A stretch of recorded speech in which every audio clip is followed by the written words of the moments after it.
Okay, gentlemen. So you're playing Kenshi and you're thinking to yourself, you know what? I could go for a rave right about now, you know?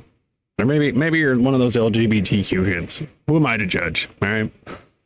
So you're playing Kenshi, and you've set it so that you spawn an ad mag, and you just happen to set the weather to be venge here, you know? So you expect the lasers to fall from the sky, but what if you don't want lasers specifically? What if you want a rave party? A rave so badass it kills everybody around, right?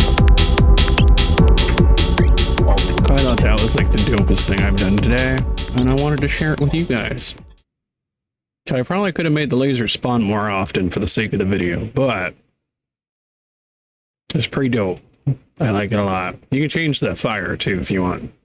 It's in the FCS.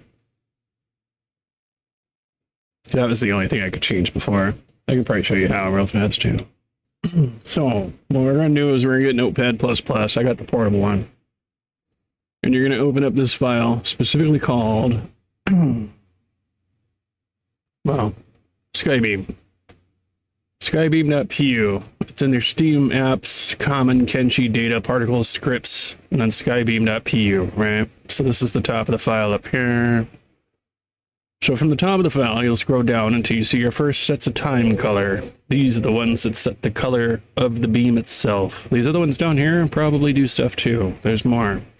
These are time colors, and like you can get a hint at what they do usually, I think.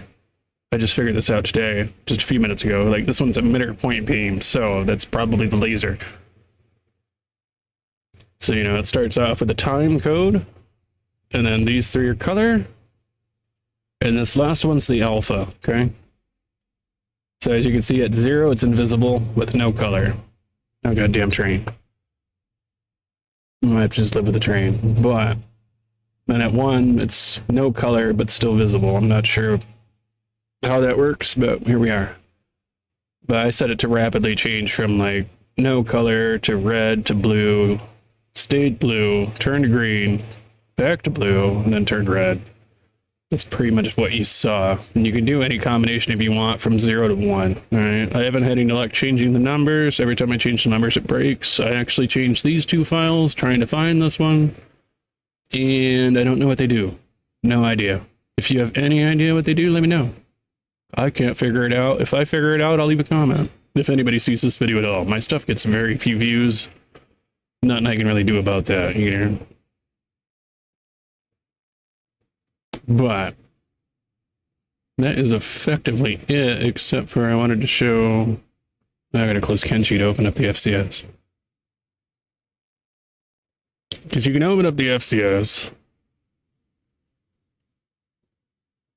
This is my little test mod, so I can make the fire rain from Venge, or the Venge fire rain, you know, like, see, this is the Venge weather, these are the Venge beams. I've tried to make them spawn a little bit more often, I don't think it was enough, but the sky beam effects, clearly that's it, right? So in here, you get the color multiplier down here. I'm pretty sure this is the one that changes the color of it, but if we set this to like lime green, for example, and then close this and save it, we can pop back open Kenshi. I'll just skip this part.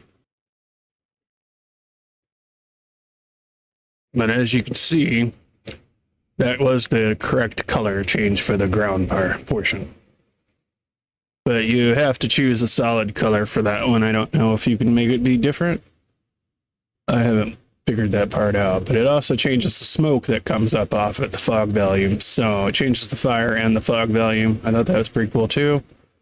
But if you want to make a more realistic laser, you could 100% do that. You could make it switch from red to a blue to a very bright blue and then have like a white fire coming off of it, you know, if you wanted to. If you wanted to make it look more like a coin fire, I reckon you could probably do that too with a red color of some kind, maybe.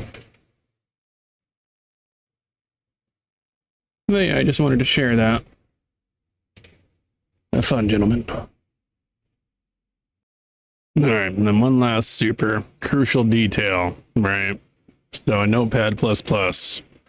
Down here is UTF-8, which is the encoding settings, which are up here.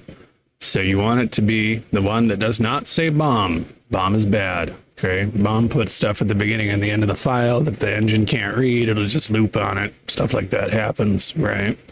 but it should start as UTF-8. I didn't actually have to switch anything. All right, if you accidentally press insert, it'll change this one down here to OVR. You don't want that because in OVR mode, it does this.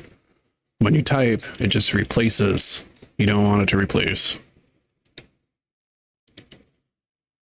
So, I'm pretty sure that's everything that you need to know to do this yourself. Pretty sure.